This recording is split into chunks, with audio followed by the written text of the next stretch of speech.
तो आज का जो टॉपिक होगा, आज का जो लेक्चर होगा, उसमें हम शुरू कर रहे हैं न्यू चैप्टर ऑप्टिक्स। अगर आप लोग का स्कूल खुलता है तो तुरंत ऑप्टिक्स का लैब होगा, इसीलिए हम ऑप्टिक्स शुरू कर रहे हैं। वैसे करंट इलेक्ट्रिसिटी तक कंप्लीट हो चुका है, कुछ एक दो वीडियो और देंगे जो न्यूमेरिकल्स का होगा करंट इलेक्ट्रिसिटी का। तो अभी हम शुरू करते हैं न्यू चैप्टर जो ऑप्टिक्स होगा, और सेकेंड बुक का फर्स्ट चैप्टर है ये। तो हम शुरू करते हैं ऑप्टिक्स। ऑप्टिक्स क्या होता है? What is optics? Means the branch of physics in which we study about nature, property and phenomenon of light is called optics. लिख लेंगे आप लोग कॉपी में, the branch of physics in which we study about nature, property and phenomenon of light is called optics. Means हम optics में light का nature पढ़ते हैं, प्रॉपर्टी पढ़ते हैं और फेनोमेनन को पढ़ते हैं, उसी को हम क्या कहते हैं? Optics. And this optics is divided into two parts. First is ray optics. Ray optics, इसी का दूसरा नाम है जियोमेट्रिकल ऑप्टिक्स। Geometrical optics. दूसरा का नाम है वेव ऑप्टिक्स। वेव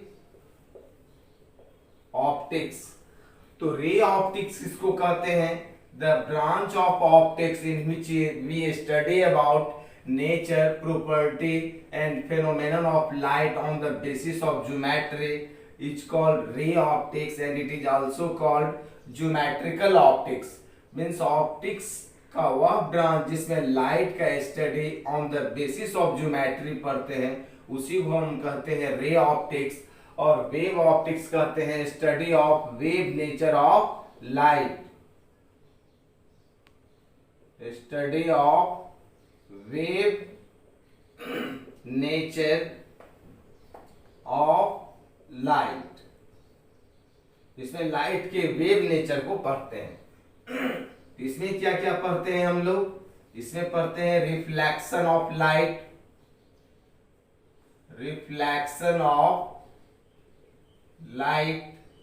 दूसरा पढ़ते हैं refraction, refraction of light. Reflection में हम लोग क्या पढ़ेंगे? तो रिफ्लेक्शन में जो पढ़ते हैं, रिफ्लेक्शन में सबसे पहले हम पढ़ते हैं प्लेन मिरर से।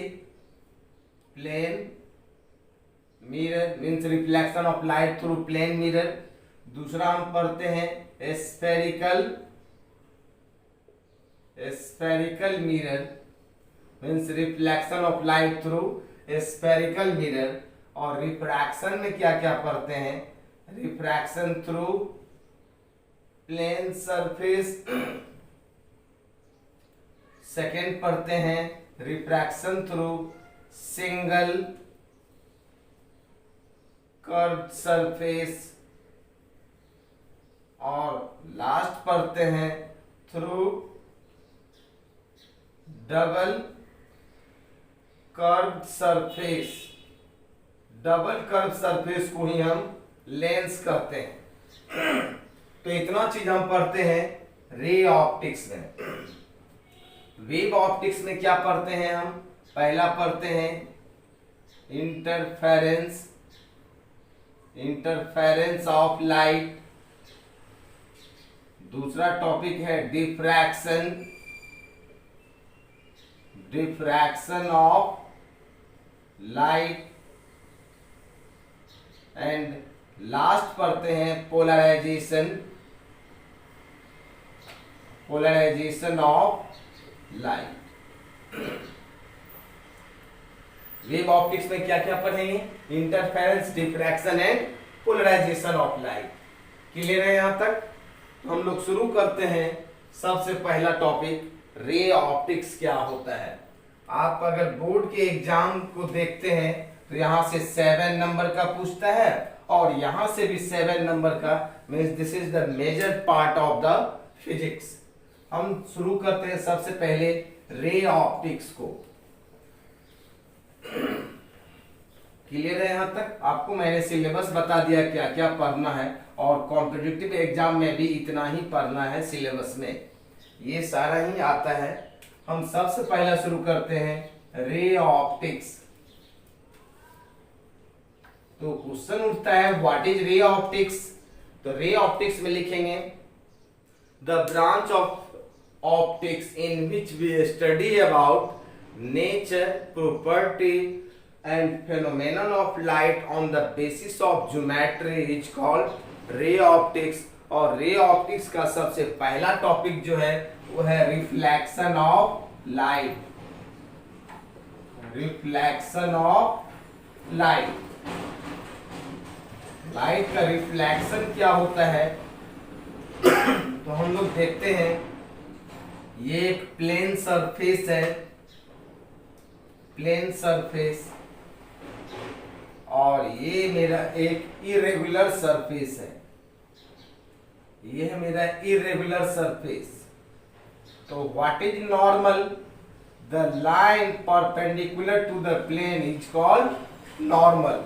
ऐसा लाइन जो प्लेन के परपेंडिकुलर होगा वो क्या होगा? नॉर्मल होगा। अगर यहाँ पे नॉर्मल खींचते हैं और यहाँ पर भी अगर हम एक नॉर्मल खींचते हैं तो दोनों नॉर्मल प्लेन से परपेंडिकुलर होगा, और ये सरफेस प्लेन है इसीलिए दोनों नॉर्मल आपस में पैरेलल होगा। अगर हम यहाँ पे नॉर्मल खींचते हैं ये नॉर्मल ऐसा होगा, और इस सरफेस पे नॉर्मल खींचते हैं ये ऐसा होगा, और दोनों नॉर्मल एक दूसरे के पैरेलल नहीं होगा क्योंकि सरफेस मेरा इरेगुलर है। अगर किसी भी लाइट रे को इंसिडेंस करवाते हैं, ये सोर्स ऑफ लाइट है, यहाँ से लाइट रे इंसिडेंस होता है इस पॉइंट पे, तो ये रिफ्लेक्ट होकर के उसी मीडियम में उतना ही एंगल बनाते हुए चला जाता है। ये एंगल अगर थीटा है तो ये भी एंगल क्या होगा? थीटा होगा। और फिर इसी के पैरेलल अगर एक लाइट रे को यहाँ पर भी इंसिडेंस करवाते हैं ये एंगल भी थीटा होगा, क्योंकि ये दोनों आपस में पैरेलल है, और नॉर्मल भी क्या है?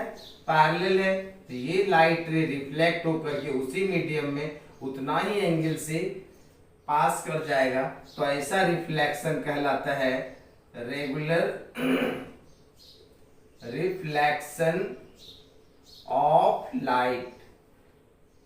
जब सरफेस प्लेन होगा तो उसको हम क्या बोलेंगे? Regular reflection of light. अगर यहाँ पे हम लाइट रे को इंसिडेंस कराया, ये एंगल थीटा है तो ये भी एंगल क्या होगा? थीटा होगा। अब इसी के पैरेलल अगर हम लाइट रे को इंसिडेंस करा दिया, ये लाइट रे और ब्लू कलर का जो है इंसिडेंस रे है, और दोनों अगर पैरेलल है तो नॉर्मल पैरेलल नहीं है, ये एंगल क्या होगा? कोई अदर एंगल होगा, इसको हमने थीटा 1 लेट कर लिया। तो ये भी लाइट रे उसी मीडियम में रिटर्न हो जाएगी उतना ही एंगल से, थीटा 1 से। यहाँ पे देखिए ये भी थीटा, ये भी theta, but this is theta, this is theta 1, both are not equal, here both are equal, so it is called regular reflection of light। और ऐसा रिफ्लेक्शन होगा तो उसको हम कहते हैं irregular reflection of light. Clear है? What is regular reflection of light and irregular reflection of light, समझ गए? अब हम देखते हैं, क्लियर है यहाँ पर what is reflection of light. तो लिखेंगे when a light ray incident on the surface then it returns back in same medium with same angle from the normal, this phenomenon of light is called reflection of light। Clear है? फिर से repeat कर देता हूं, when light ray incident on the surface then it returns back in same medium with same angle है ना from the normal, this phenomenon of light is called reflection of light। Clear है? अब हम देखते हैं जो टॉपिक है मेरा पढ़ने के लिए, एक दो चीज आप जान लें। पहले reflection of light through plane mirror पढ़ना है। आप लोग को पता है ट्रांसपेरेंट किसको कहते हैं? ट्रांसपेरेंट वैसा मटेरियल जिससे लाइट रे आर पार हो जाता है उसको हम ट्रांसपेरेंट कहते हैं, और ग्लास जो होता है ट्रांसपेरेंट होगा, ठीक है। और एयर भी ट्रांसपेरेंट होता है और एयर से आर पार दिखता है, लेकिन फिर भी 100% रिफ्लेक्शन नहीं होता है। ग्लास ट्रांसपेरेंट होगा, ओपेक क्या होगा, जिससे लाइट रे आर पार नहीं करता है, wood, bricks, these are opaque medium. And translucent क्या होगा, जो ऑयली पेपर है, आप पेपर में ऑयल लगा दो फिर आप उससे देखें तो ओपेक कहलाता है, जिससे 100% लाइट रे रिफ्लेक्ट नहीं करता है, कुछ लाइट रे को एब्जॉर्ब कर लेता है। मीन्स मीडियम तीन तरह का होगा, पहला ट्रांसपेरेंट, दूसरा ट्रांसलूसेंट, तीसरा ओपेक। ट्रांसपेरेंट क्या होगा, जिससे लाइट रे आर पार कर जाता है। ट्रांसलूसेंट क्या होता है, जिससे लाइट रे स्लाइटली आर पार करता है और 100% लाइट रे रिफ्लेक्ट नहीं होगा, मीन्स ऑयली पेपर हो जाएगा, रब्ड ग्लास हो जाएगा। और ट्रांसलूसेंट हो गया। और ओपेक क्या होगा, जिससे लाइट रे आर पार नहीं होता है, वुड हो जाएगा, ब्रिक्स हो जाएगा और पेपर हो जाएगा। क्लियर है। मेरा जो टॉपिक है वो है topic of reflection of light through plane mirror. Reflection of light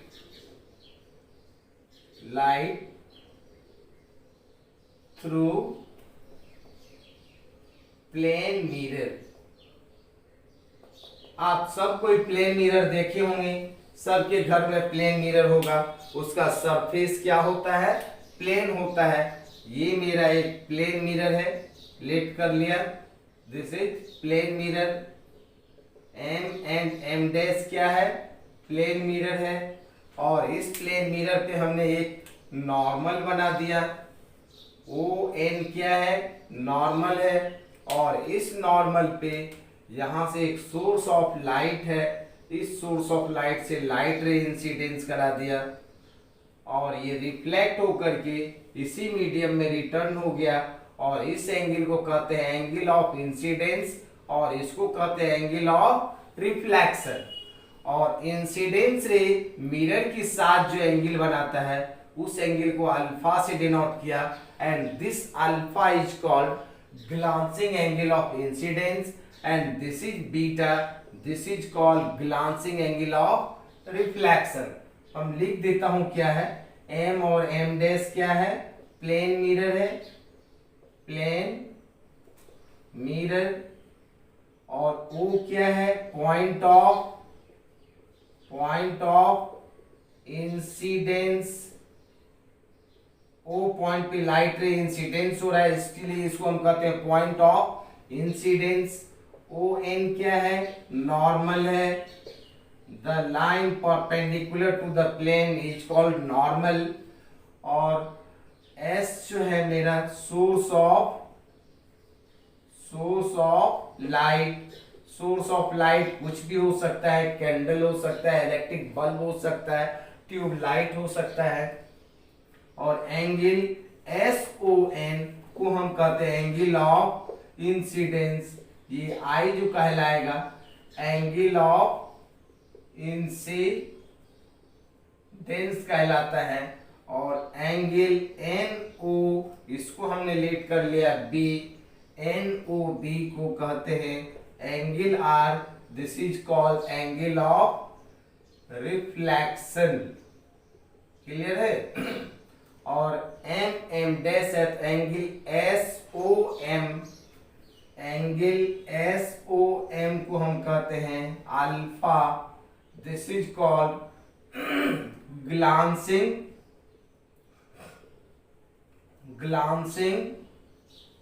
angle of incidence.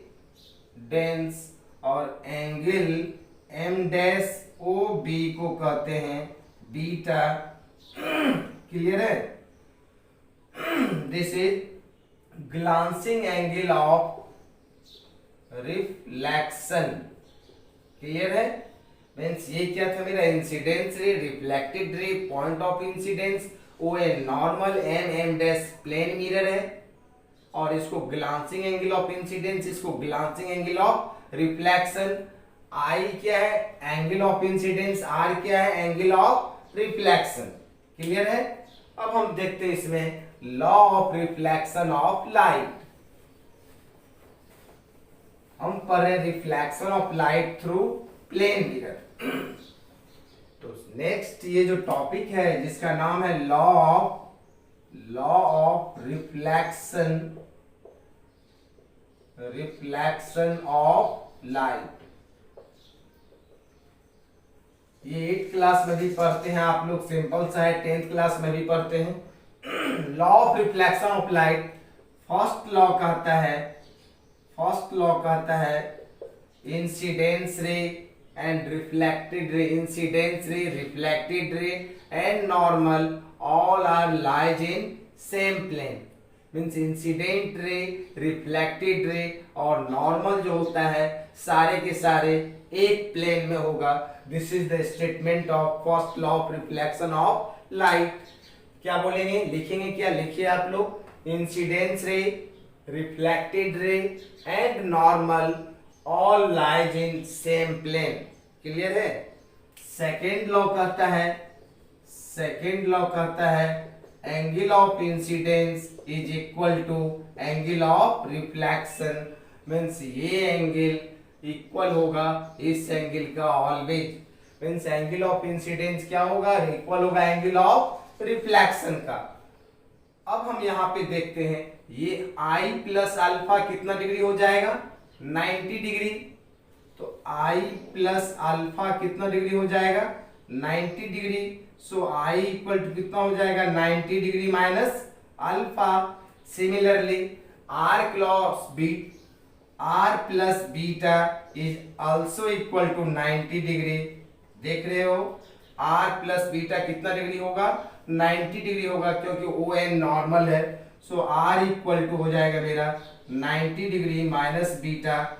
और from this equation we know that I equal to R, सो 90 degree minus alpha is equal to 90 degree minus beta. Therefore alpha equal to beta means glancing angle of incidence is also equal to glancing angle of reflection। Clear है। First law क्या था, incidence ray, reflected ray and normal all lies in same plane. Second law angle of incidence is equal to angle of reflection. On this basis glancing angle of incidence is also equal to glancing angle of reflection। Clear है। चलते हैं next क्या है, ये था मेरा law of reflection of light. अब हम देखते हैं important properties of reflection of light through plane mirror. Means plane mirror से लाइट के रिफ्लेक्शन का प्रॉपर्टीज क्या क्या है। Means important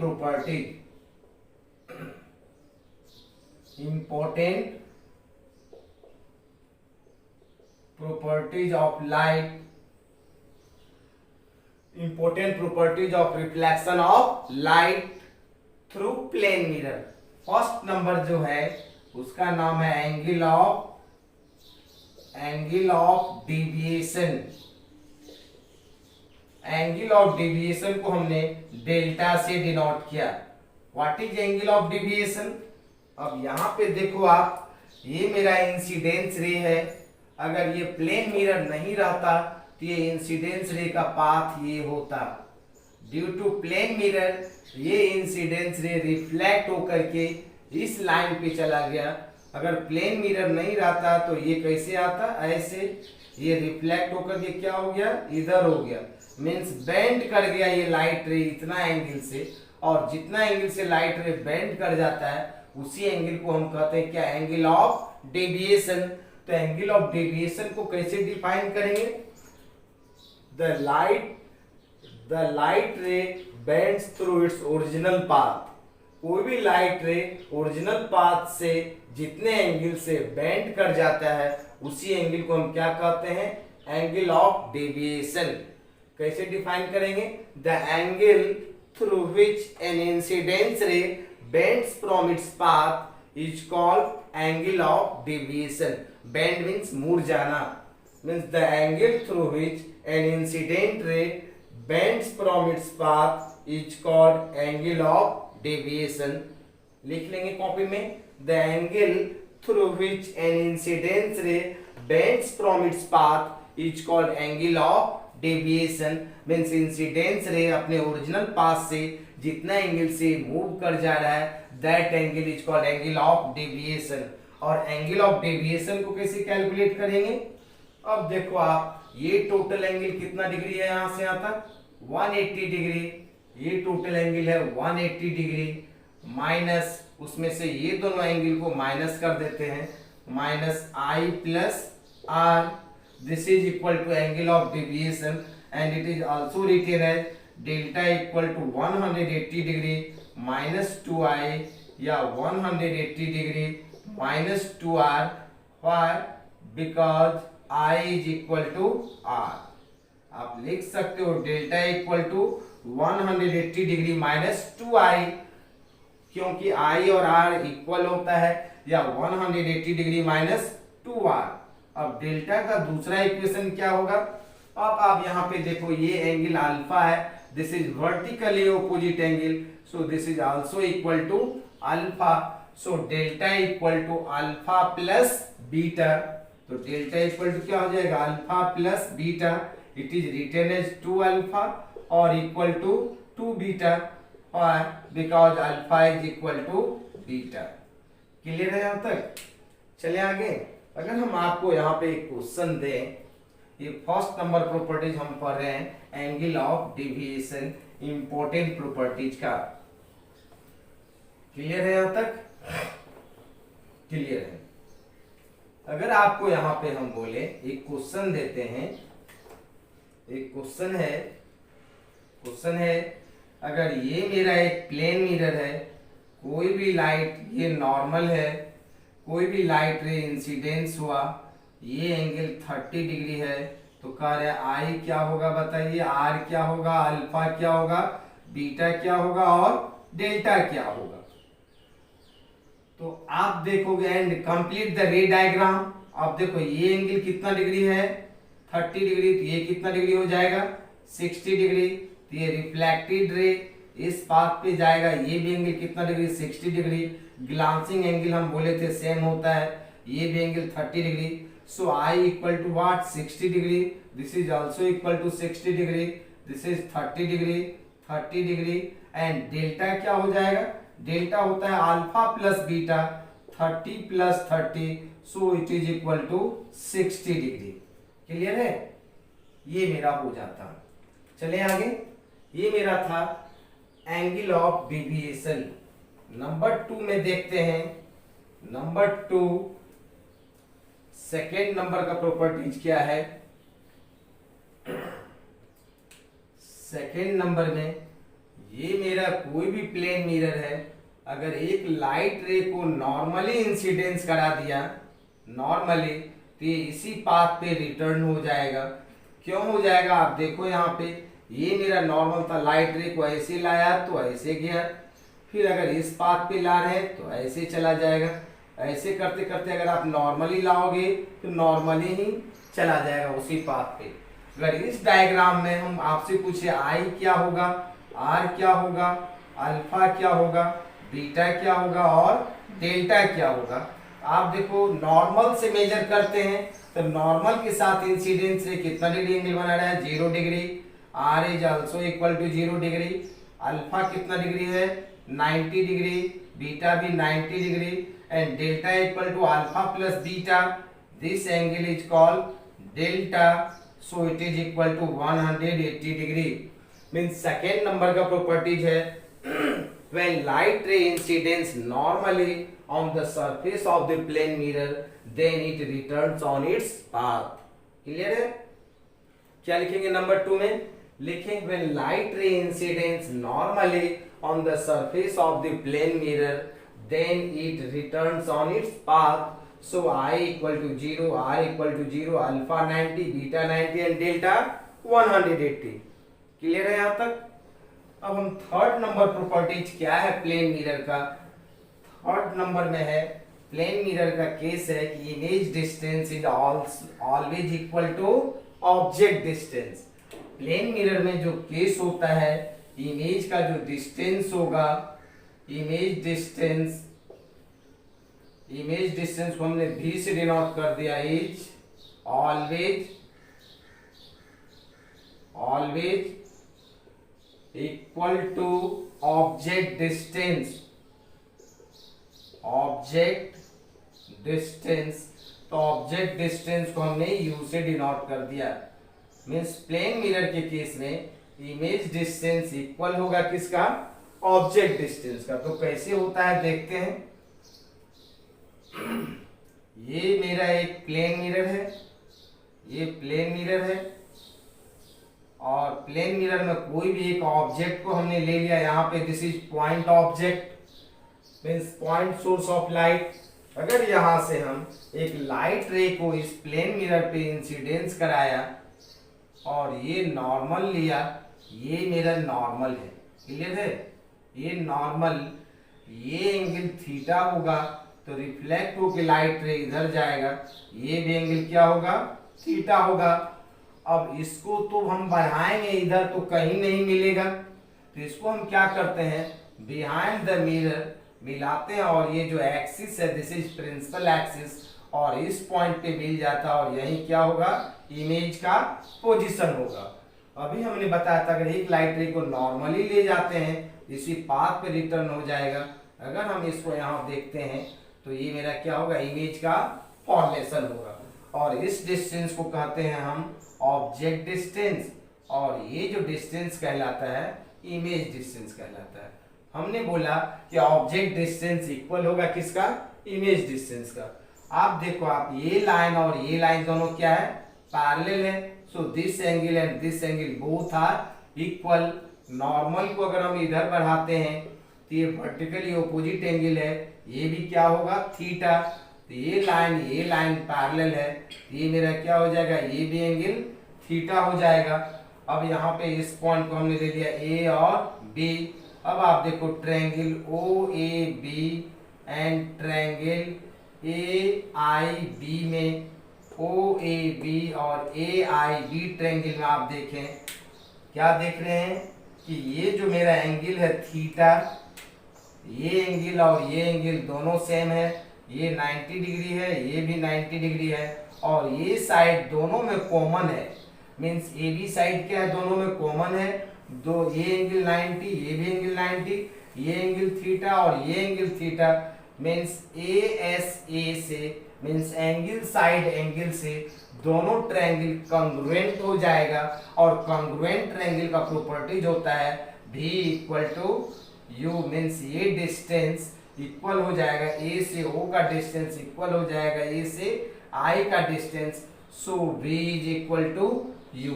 means in the case of plane mirror image distance is always equal to object distance. Clear है? चले आगे। Clear है?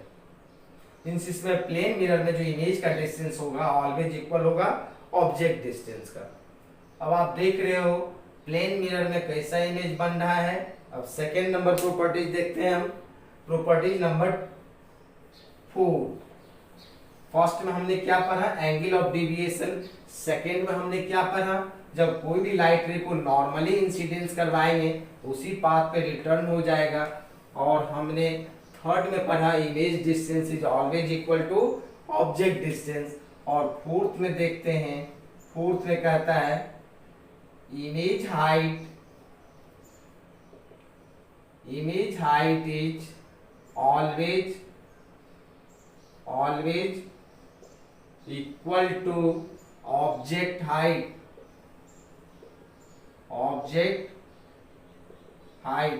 मीन्स इमेज हाइट जो होगा ऑलवेज इक्वल होगा किसका? ऑब्जेक्ट हाइट का in the case of plane mirror.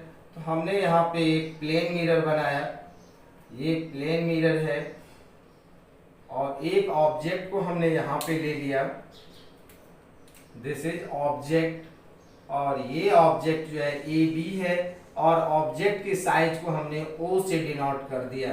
Clear है?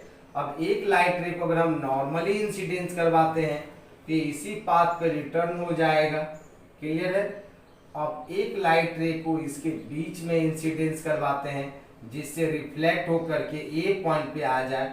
अगर हम इसको ऐसे बढ़ाते हैं तो ये यहाँ पे कट करेगा और ये जो मेरा बनेगा A dash B dash, this is image, और इस हाइट को हमने आई से डिनोट कर दिया। क्लियर है? और हमको ये बताना है कि इमेज हाइट जो है इक्वल है ऑब्जेक्ट हाइट का। तो आप यहाँ पे एक नॉर्मल खींच दो, दिस इज नॉर्मल, ये मेरा नॉर्मल है, और ये एंगल अगर थीटा होगा तो ये भी एंगल क्या होगा? थीटा होगा, तो ये भी एंगल क्या होगा? थीटा।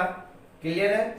अब इस ट्रायंगल में, इसमें देखिए ये वर्टिकली ऑपोजिट एंगल है, ये थीटा, तो ये भी क्या होगा? थीटा होगा। क्लियर है? अब आप देखो दो ट्रायंगल है, एक ट्रायंगल है triangle A dash B dash, A dash B dash, and triangle A B dash B. Clear है? ए डैश बी डैश और A B dash B triangle में आप देख रहे हो ये एंगल और ये एंगल दोनों क्या है? सेम है, means angle A dash A B dash equal है angle A B dash B का। क्लियर है? ये एंगल इक्वल है किसका? इसका। और ये एंगल क्या है मेरा? परपेंडिकुलर है, मीन्स ये मेरा थीटा एंगल है दोनों का, और angle A B dash is equal to angle A dash B dash, both are equal to 90 degree, और ए बी डैश इक्वल है ए बी डैश का, ये कॉमन साइड है दोनों ट्रायंगल में है, so both triangles are congruent with किससे? दोनों ट्रायंगल कॉन्ग्रुएंट हो गया ए एस ए से, मीन्स दो एंगल और एक साइड, वो साइड दोनों में कॉमन है। जब दोनों ट्रायंगल कॉन्ग्रुएंट हो गया, therefore A dash B dash is equal to A B.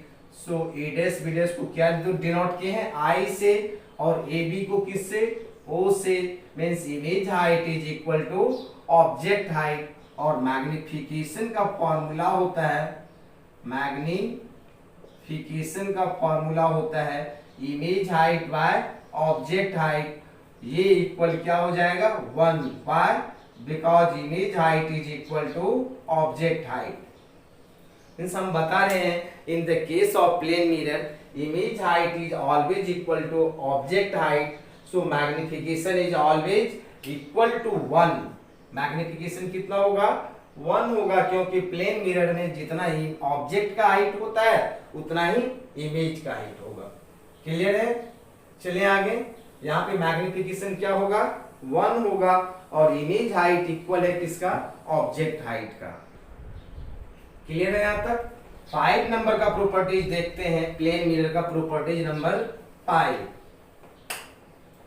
5 number का प्रॉपर्टीज है minimum size of the plane mirror to see full image.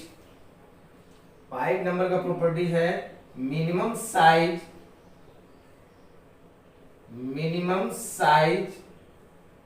of the plane mirror to see full image means plane mirror का minimum size क्या होना चाहिए जिससे कि इस object को का इमेज पूरा पूरी इसके अंदर में हम बना दे। तो आप देखो इसी डायग्राम में ये जो मेरा है प्लेन मिरर है, ये वर्टिकल प्लेन मिरर है। हम प्लेन मिरर का मिनिमम इतना साइज भी ले लेते हैं, ये वाई हाइट का, एक लाइट रे इस पे इंसिडेंस होगा और यहाँ आएगा तो यहाँ पे इमेज बन जाएगा। मीन्स अगर इतना बड़ा प्लेन मिरर नहीं भी रहेगा तो फिर भी हम काम चला सकते हैं। ये अगर प्लेन मिरर नहीं है तो इतना बड़ा मिरर में भी मेरा इमेज बन जाएगा। मीन्स ये मेरा मिरर का साइज है और ये मेरा ऑब्जेक्ट का साइज है, तो उसके अंदर में ये बन रहा है। तो मिनिमम साइज क्या होना चाहिए प्लेन मिरर का? अगर हम इसको ले लें P, ये पॉइंट को Q ले लिया, तो आप देखे थे ये डिस्टेंस अगर x होगा तो ये भी डिस्टेंस क्या होगा? x होगा। मीन्स इमेज डिस्टेंस इक्वल होता है ऑब्जेक्ट डिस्टेंस का। तो आप देखो ये triangle A dash B dash and triangle APQ, ये एंगल 90, ये एंगल 90, क्लियर है। अब ये एंगल दोनों में कॉमन है तो ये थर्ड एंगल अपने आप इक्वल हो जाएगा, तो ये दोनों ट्रायंगल सिमिलर ट्रायंगल हो जाएगा। और सिमिलर ट्रायंगल का प्रॉपर्टी होता है this side by this side means A dash B dash by ये मेरा क्या है PQ इक्वल हो जाएगा, ये मेरा कितना है A डैश बाय ये कितना है AP, क्लियर है। A डैश B डैश को क्या कहते हैं I से डिनोट किए हैं और PQ को किससे किए हैं Y से, और ये डिस्टेंस यहां से यहां तक कितना है मेरा 2x, और ये डिस्टेंस कितना है मेरा यहां से यहां तक x cancel, so y equal to I by 2, और I ऑब्जेक्ट हाइट के बराबर होता था तो वो बाई 2 हो जाएगा, मींस मिरर हाइट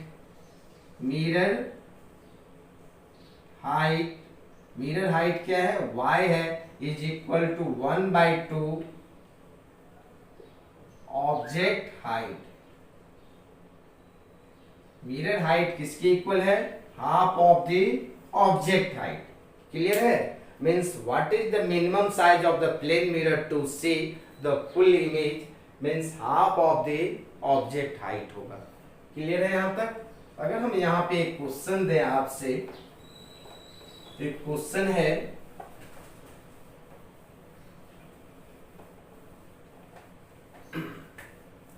अगर क्वेश्चन लिखेंगे तो आप लिख भी सकते हैं। क्वेश्चन है a 10 centimetre long plane mirror is set in front of a car driver. एक क्वेश्चन है, ये कार ड्राइवर है और इस कार ड्राइवर के सामने में एक मिरर लगा हुआ है और इस मिरर का जो साइज दिया हुआ है 10 सेंटीमीटर है, 10 सेंटीमीटर। और ये कार ड्राइवर जो है यहां से ये कार ड्राइवर का जो डिस्टेंस है मिरर से 45 सेंटीमीटर है, means a 10 centimetre long plane mirror is set in front of a car driver at a distance of 45 centimetre. Then what will be the size of glass window, what will be the size of glass window 135 centimeter behind him so that he can see the full image। Means question है एक car driver के सामने में 10 centimetre का एक long plane mirror रखा हुआ है जो 45 सेंटीमीटर पे है और कार के पीछे में ग्लास विंडो है, तो इस ग्लास विंडो का साइज क्या होगा, this is y equal to what, so that the car driver can see the full image of glass window.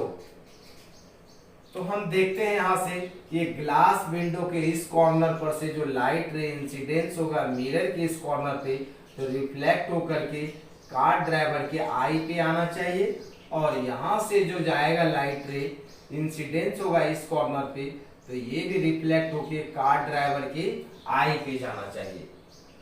तो ये जो ग्लास विंडो है, इस ग्लास विंडो का जो इमेज बनेगा, कहीं इस साइड इमेज बनेगा इनसाइड द मिरर, हम इसको बढ़ाते हैं तो इस तरह से दिखेगा कार ड्राइवर को इनसाइड द मिरर। तो कार ड्राइवर से मिरर के बीच का डिस्टेंस 45 और कार ड्राइवर से ग्लास विंडो का बीच का डिस्टेंस 135, मींस मिरर से ये जो ऑब्जेक्ट है इसका डिस्टेंस कितना है, इसका डिस्टेंस है 135 प्लस 45 180 सेंटीमीटर। ये ऑब्जेक्ट हो गया और ये इमेज हो गया, तो object distance image distance same होता है in the case of plane mirror, so this is also equal to 180 centimetre. Clear है, 180 सेंटीमीटर। अब आप देखो यहाँ पे इस डायग्राम में ये मेरा बड़ा वाला जो ट्रायंगल है और ये छोटा वाला ट्रायंगल दोनों सिमिलर ट्रायंगल है क्योंकि ये एंगल दोनों में कॉमन है और इसको अगर हम बढ़ा दें ऐसे तो ये एंगल 90, ये भी एंगल क्या है 90, ये 90, ये 90, तो ये एंगल अपने आप इक्वल हो जाएगा इसका और इधर वाला एंगल इक्वल हो जाएगा इसका। So both triangles are similar, और प्लेन मिरर में इमेज हाइट इक्वल होता है ऑब्जेक्ट हाइट का। तो मिरर का जो हाइट है 10 सेंटीमीटर है, और ये जो ग्लास विंडो है इसका हाइट y लेट किया, तो इमेज का भी हाइट कितना होगा y, और यही y कैलकुलेट करना है। ये कितना हो जाएगा y/10, सिमिलर ट्रायंगल होगा तो y/10। ये मेरा टोटल डिस्टेंस कितना हो जाएगा यहाँ से यहाँ तक, ये 180 प्लस 45, तो 180 प्लस 45 जोड़ेंगे कितना होगा 180 प्लस 45, 8 4 12, 225 सेंटीमीटर होगा ये डिस्टेंस यहाँ से यहाँ तक। तो ये बड़े वाले ट्रायंगल का कितना है 225, और ये मेरा कितना है 45। आप इसको 5 बार में कटाओगे तो कट जाएगा, तो y इक्वल हो जाएगा 5 into 10। So size of the glass window is 50 centimetre. अगर 10/10 का मिरर लगा हुआ होता तो ग्लास विंडो का साइज 50/50 होता। मान लो आप इंजीनियरिंग कर लिए हो और किसी कंपनी में काम करने गए, या टाटा या कार के कोई भी कंपनी है, अगर आपसे पूछे एक 10 centimetre long plane mirror set करना है एक कार ड्राइवर के सामने में, जो कार ड्राइवर का जो सीट होगा मिरर से 45 सेंटीमीटर होगा, तो ग्लास विंडो का साइज कितना कट करेंगे। अगर आप 49 सेंटीमीटर कट कर देते हो तो वो फिट नहीं होगा, 51 सेंटीमीटर कट कर देते हो तो वो भी फिट नहीं होगा। मीन्स एग्जैक्ट 50 सेंटीमीटर कट करेंगे तो फिट होगा। क्यों बोलेगा सर हम 55 काट दिए गलती से, फिर 5 सेंटीमीटर फिर साइड से काट देंगे, मीन्स मेरा वो 5 सेंटीमीटर का जो है वो तो बेकार चला जाएगा। इसीलिए आप एग्जैक्ट वैल्यू क्या होगा उसको कैलकुलेट करना है। क्लियर है? क्लियर है। नेक्स्ट क्वेश्चन देता हूं। नेक्स्ट क्वेश्चन है इसी पे बेस्ड, ये मेरा एम्स पीएमटी में आया था, एम्स का है। ये क्वेश्चन है कि ये एक रूम है, रूम का सारा साइड स्क्वायर है। मीन्स आपका जो रूम है, रूम का जो है ये साइड ये साइड ये साइड ये साइड सारा साइड इक्वल है। तो ये साइड ए है यहाँ से यहाँ तक, और ये भी साइड कितना है ए है, सब साइड इक्वल है। साइड ए, रूम का जितना भी वॉल है सब स्क्वायर फेस का बना हुआ है। क्वेश्चन में कह रहा है कि इस वॉल पे कितना बड़ा मिरर लगा दें तो जो आदमी सेंटर में खड़ा होकर के अपने से पीछे वाले वॉल का इमेज इस मिरर के अंदर पूरा पूरा देख ले। इस क्वेश्चन का लैंग्वेज है what will be the size of the plane mirror set in front of a wall so that a man standing at the center can see the full image of wall behind him। Mean centre में खड़ा होकर के अपने से पीछे वाले wall का image पूरा पूरा इस मिरर के अंदर देख ले। इसका कंडीशन क्या होगा, इस कॉर्नर से जो लाइट रे इंसिडेंस होगा रिफ्लेक्ट होकर के इस आदमी के आई पे आएगा, और यहाँ से जो लाइट रे इंसिडेंस होगा रिफ्लेक्ट होकर के आदमी के आई पे आएगा। तो ये डिस्टेंस कितना है मेरा ए, तो इतना ही डिस्टेंस पे क्या होगा इमेज का फॉर्मेशन होगा, और ये भी डिस्टेंस कितना होगा ए होगा। अब इसको बढ़ाओगे तो यहाँ पे मीट करेगा, ये यहाँ पे मीट करेगा, और ये साइड ए है तो ये भी साइड कितना हो जाएगा ए होगा। क्लियर है? तो अब आप देखो ये वाला ट्रायंगल और ये वाला ट्रायंगल दोनों सिमिलर हो गया, और आदमी सेंटर में है, इसीलिए ये डिस्टेंस होगा यहाँ से यहाँ तक a/2 होगा, और ये डिस्टेंस कितना होगा a plus a/2 means 3a/2। तो हम लगा देते हैं, अब लेट कर लेते हैं। मिरर का जो हाइट है y है तो कितना हो जाएगा a/y, ये टोटल डिस्टेंस कितना है 3a/2, और ये डिस्टेंस कितना है a/2। तो 2 cancel, a cancel, so this is equal to a/y is equal to 3, so y equal to a/3। यहाँ पे हाफ आंसर नहीं होता, 1/3 of object height, means object height का 1/3 होता है। तो आज के लिए इतना ही, फिर मिलते हैं नेक्स्ट लेक्चर में। इससे नेक्स्ट क्या होगा, and different important properties of plane mirror. Plane mirror का 10 इंपॉर्टेंट प्रॉपर्टीज होता है, सारी को देखेंगे फिर नेक्स्ट लेक्चर में। आज के लिए इतना ही, बाय।